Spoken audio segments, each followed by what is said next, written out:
We'll be looking at a portion of the Massacre of the Marquis de Pellepont, known as the Lamplighter. This is by Charles Thevenin.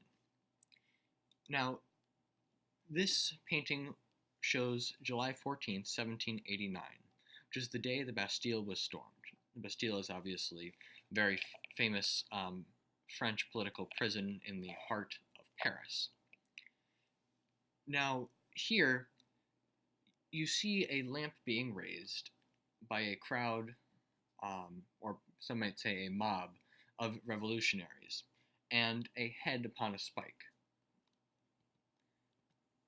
Now, the head plays a very important role in this painting. It's symbolic of the old monarchy and the despotism and tyranny that came with it. Now, the head is most likely that of Marquis de Pellepont, who is the title person of the painting. Now, it's a very grotesque symbol, but it shows that the old ways must change in order to make way for the new.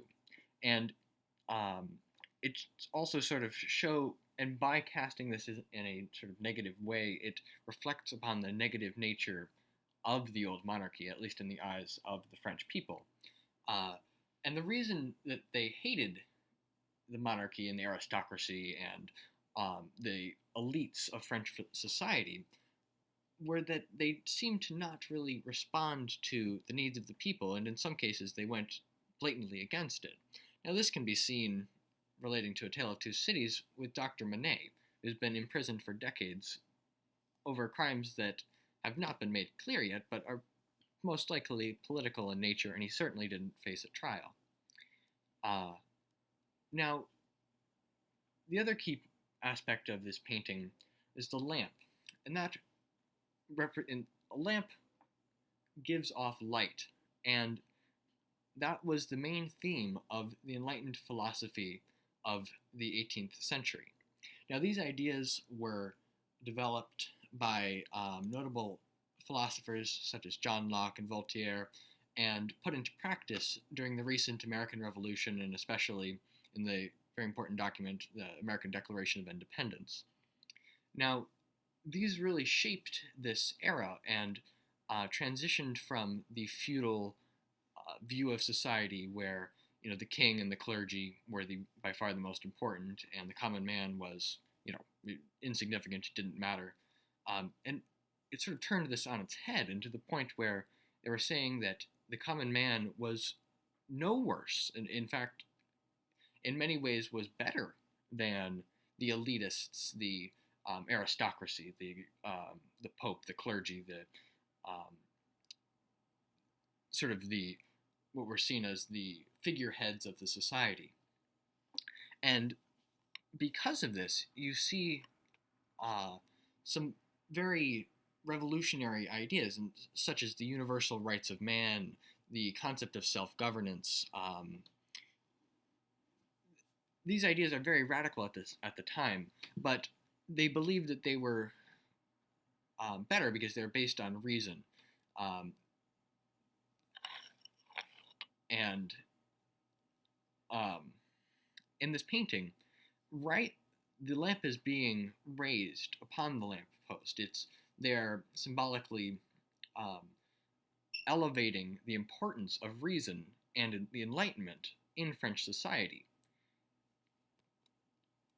Now, it's very important to look at how the people are portrayed in this painting. Now, just off of our modern sensibilities, we would think that any time you are beheading people and doing mass killings and other atrocities, that it must be sort of a barbaric society. But the way in which the people are portrayed gives us a very different idea of what Thevenin thought of the revolution. And you see here that they're very idealized figures. The man in the white and the man in the looks to be yellow are in action. They have these very intent looks upon their faces, and they are sort of muscular, and their hair is swept back. And just a very sort of forceful representation. And this was very similar to how Greek gods were portrayed in art. And by drawing the similarity, you invoke the idea that these are virtuous men. And now, by portraying them in sort of animalistic sense, they're not they're not sort of um, the stuffy bureaucracy that had uh, become hated in France and actually in Britain as well, but to a lesser extent. Instead, these people are acting on what they believe to be morally right. These are above sort of political um, gains, um, and it's this sort of natural urgency. Now, this all comes together to paint a very positive um, interpretation of the French Revolution, that they're bringing enlightenment in the place of despotism. You can see this by the people who are raising a literal beacon of light and knowledge up from the crowd. And that the old regime, which was not good for the people, is being replaced. Now, in sort of a very different note, we're going to look at a quotation from Dickens. For the time was to come when the gaunt scarecrows of that region should have watched the lamplighter in their idleness and hunger so long as to conceive the idea of improving on his method, and hauling up men by those ropes and pulleys to flare upon the darkness of their condition. But the time was not come yet, and every wind that blew over France shook the rags of the scarecrows in vain, for the birds, fine of song and feather, took no warning. Dickens, A Tale of Two Cities. Now, immediately, you can sense a very different tone from the painting. And Dickens is not really a fan of the French Revolution. But more specifically, you can see that the scarecrows represent the French people, but in a negative way. And specifically, you see in their idleness and hunger. This references the period of famine in the early 1770s, which led to the French economic collapse and growing discontent. And then later on in that sentence, as to conceive the idea of improving on his method and hauling up men by those ropes. This references the violence and terror, actually specifically the terror, that occurred later on in the French Revolution, where you see Louis XVI and Marie Antoinette and countless of the French aristocracy, and actually many of the revolutionaries themselves, being put to death by the infamous guillotine. Now, in the last sentence of this quotation, the birds represent the French aristocracy. They're described as fine of song and feather, and this references that the aristocrats and the monarchs were extravagant and out of touch with the common people. They were, if you will, parrots, these birds of beauty and sort of exhibition that really could not relate to the common crow. And then the last part took no warning. Dickens is almost mocking the French monarchy in that how could they not have seen this coming? How could they think that they could support freedom fighters in the Americas with no repercussions? How could they think that they could just let their people starve on the streets and that they wouldn't do anything? There were many warning signs, and yet the monarchy failed to interpret them, and even if they thought something might come of it, they didn't act on it. They didn't try to prevent it. Now, what you see, if you compare the painting and the quote, is a very different portrayal, and that can really best be seen in how they describe the people. Now, Dickens describes the people as gaunt scarecrows. Now, this brings to mind a very sort of negative, apathetic, dark, hungry look for the mob. That these are not people acting out of virtue, or that this is the quote unquote right thing to do, but rather that they're hungry, they're doing what they want, they're sort of acting out of anger, not any sort of moral rightness.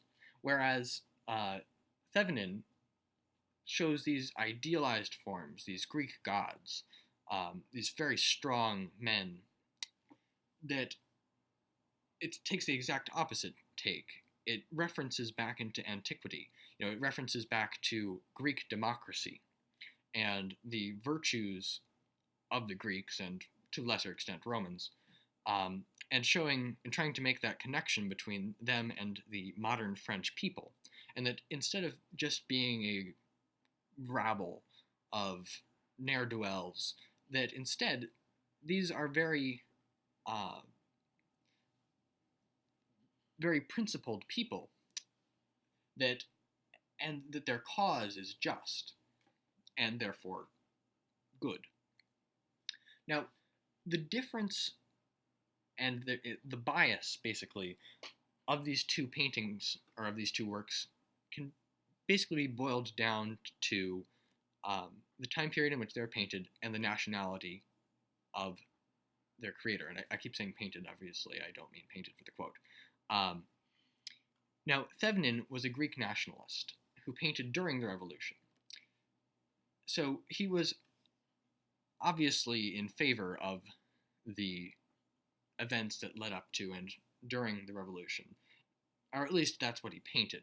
Now, there is some doubt as to whether he was genuine in his belief or not, and that comes from the aspect that anybody who spoke out against the revolution was often put to death. So, there's not too much certainty with regard to his sincerity. But that almost doesn't really matter. He portrays the revolution very positively, and that comes from the fact that during his day, most French people thought that what they were doing was just, or else they probably wouldn't have done it. Or at least they made that rationalization to themselves. Now, Dickens, on the other hand, is very different. He's writing during the Victorian age in Britain. Now, right off the bat, the British have a monarchy, which they're quite proud of, and they quite like their queen. And so the idea of overthrowing one's king and executing him is just sort of revolting to them, and they're not going to look upon that kindly. But more than that, the British fought the French not only during the Napoleonic Wars and the wars against the French Republic, but they were France's perpetual enemy going back to the 100 Years' War in the early 1200s, and actually even before that. So you see this antagonism between Dickens and France, that Dickens is not going to portray the events of the French Revolution positively, both because he's biased against France and their actions, but also because in the half-century since these events occurred, it's become much more clear that they were not good. That even if there was some sort of moral compass loosely guiding the events, it quickly fell apart into just this turmoil, this terrible, thoughtless killing, and eventually it all crumbled down, and Napoleon Bonaparte became dictator and launched into 15 years of bloody war with the rest of Europe. That was very bad, really. So you see this sort of revisionist history, or not revisionist, but looking back on it. But what this all comes together to say is that it's very important to try to identify bias when looking at any sort of work, whether it be literature or art or even music or anything. And that looking at the time and place and nationality of the work's creation will really give you a better understanding of what it's saying, but also helping you to split its subjectivity and sort of draw an objective conclusion from it. But this concludes the thing. So goodbye.